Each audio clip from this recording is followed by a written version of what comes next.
nauuso ngayon ang tiny bags. So here is my entry, and this bag is from IKEA.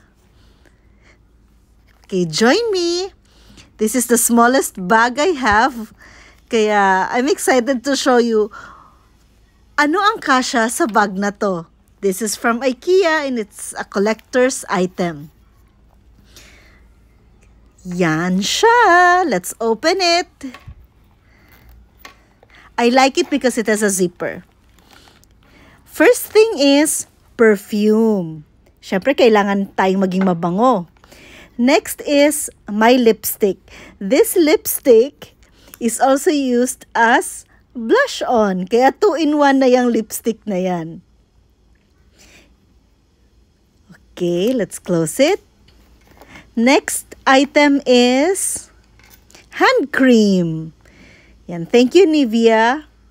That is my hand cream. Tapos kahit tapos na ang COVID, kailangan pa rin ng alcohol. So this is my alcohol. I always carry it around with me wherever I go. Last item is sewing kit. Kasi you never might know what will happen. Tapos yan lang. That's it. That is the contents of my small bag. Hope you like it.